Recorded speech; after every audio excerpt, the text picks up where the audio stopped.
Hey, it's Shane Willis, the Pensacola area real estate expert, coming to you from another episode of 5 Minutes in Real Estate. Just wanted to talk to you today about us gaining equity, because I get asked questions, are we really setting ourselves up for a crash again? Sit back and relax. Here's today's episode. Welcome to the show that takes up no more than 5 minutes of your time, but could help you gain massive real estate knowledge. It's 5 Minutes in Real Estate with best-selling author Shane Willis. All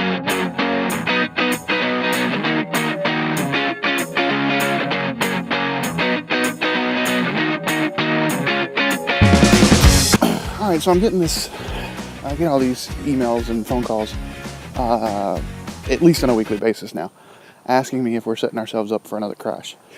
And one of the reasons we're asking that is because we're starting to see appreciation come back. We've been seeing it come back for a couple of years now.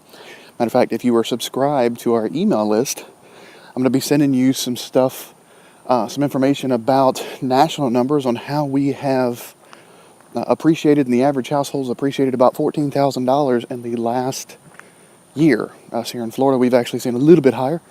But overall, it's about a $14,000 appreciation over the last year.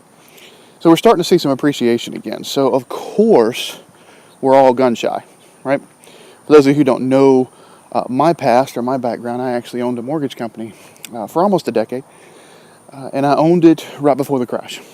So I lived it. I know what this was going. I saw some writing on the walls. And I started to see some loan products that scared me.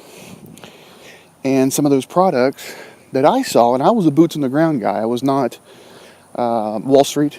I wasn't selling stuff in bulk directly to Wall Street. I did sell stuff in bulk. I would sell about $5 million worth of loans to some of the people that took my $5 million, added another $95 million, and sold it off at $100 million. So I was a part of that, but I was not.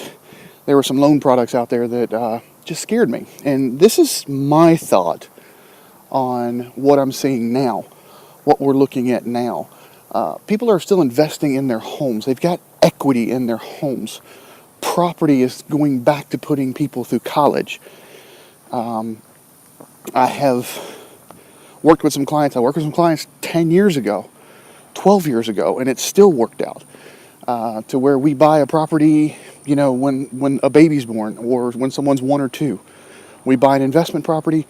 We make sure it cash flows, even if it's just a little bit of cash flow, but it cash flows every year, but put it on a 15-year note.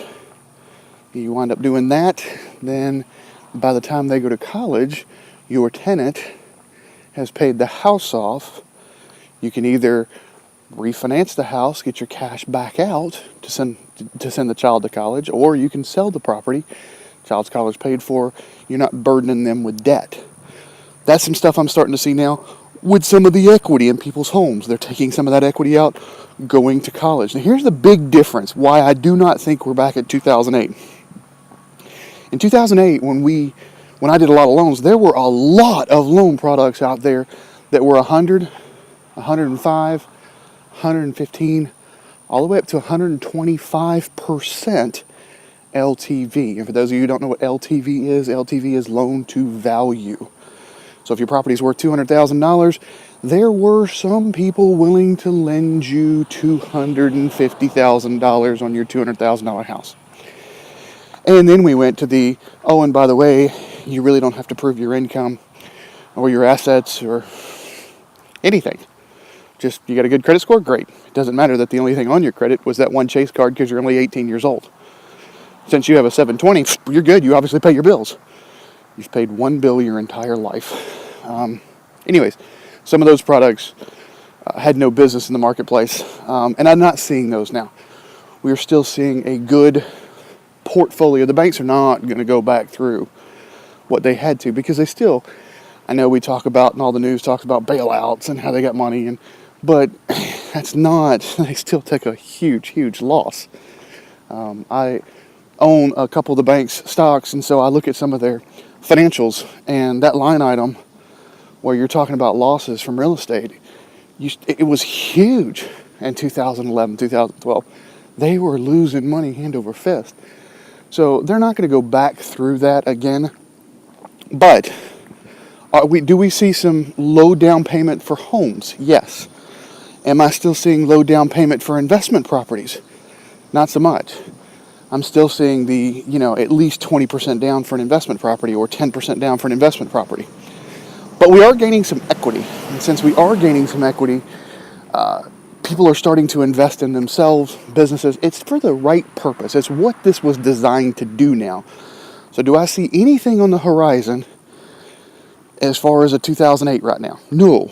And I saw the 2008 crash in late 2006. That's why I sold the mortgage company in 2007. Got out of the business, got out from underneath all the debt. Didn't really make a profit on the sale, but I kind of saw the writing on the wall. I have no indications here. All right, that's all I got for you today. For those of you who have not subscribed to our email list to get some of the daily notes, go to 5 Minutes in Real Estate. That's all typed out, even the number.